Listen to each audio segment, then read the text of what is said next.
My name is Subhashis Dutta of ECE third year section A, and here I will describe the report generation of microstrip patch antenna using HFSS, and we will use I will use my report as a reference to show what were generated and how.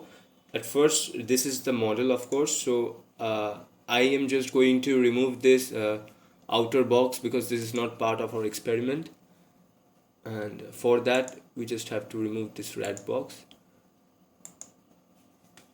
Yes, so now first is we will talk about antenna configuration and dimension. So antenna configuration and dimension, to see these we can go to HFSS and then come to design properties, and here we will see all the variables that we have used and their respective values and their units.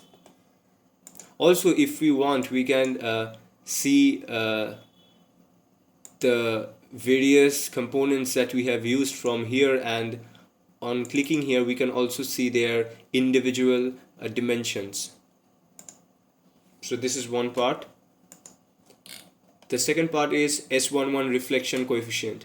So for that I will come to results and right click, create model solution data report, and then rectangular plot, and over here we will select this S parameter S11, and the function should be in dB, and I will click on new report for this report generation. So this is the S11 reflection coefficient.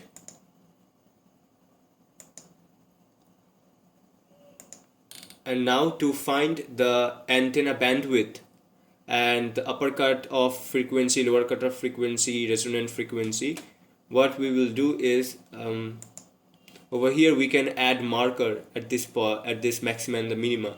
So at this level we will I will add a marker.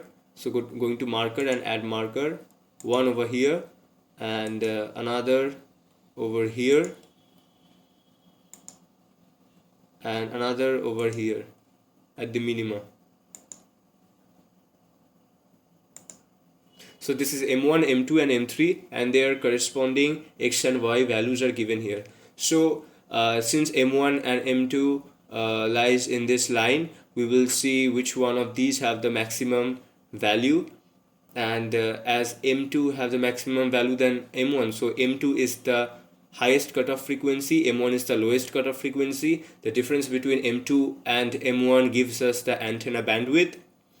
Our M3 is the resonant frequency, and to find the fractional bandwidth, I have to do M2 minus M1 by M2 plus M1 into 200. That will give us the fractional bandwidth of this antenna. Now, to see variation of real and imaginary part of the input port impedance over frequency,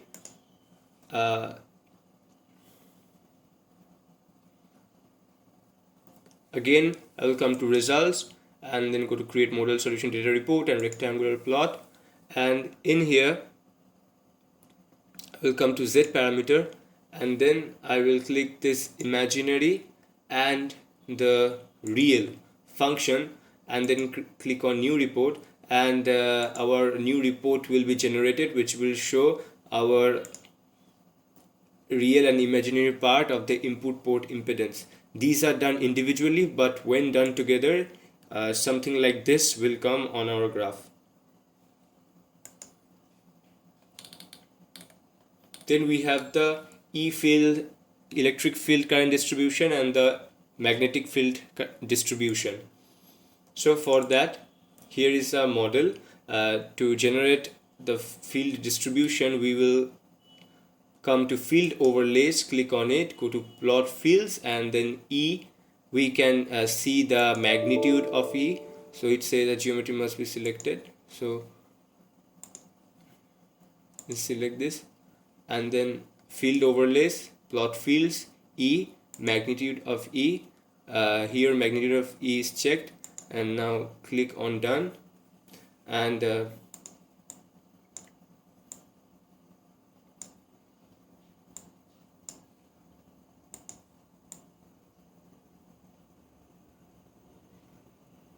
here is the magnitude of our electric field. I can also generate the vector going to the plot fields E and then vector E.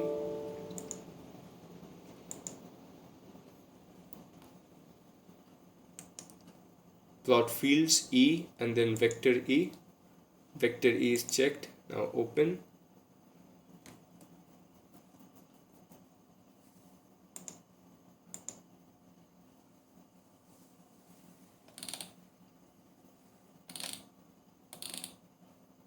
And this is the vector of our electric field.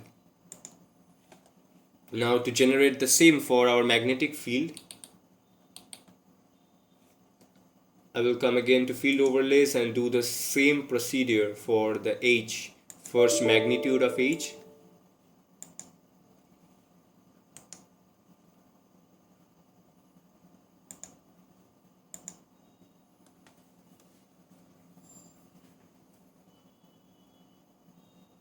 This is the magnitude of the magnetic field distribution, and then we will see the vector for it.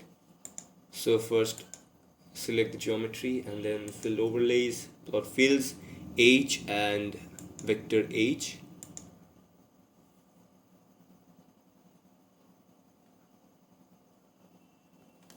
And we can see that we can see the generation of the vector H on our microstrip patch antenna.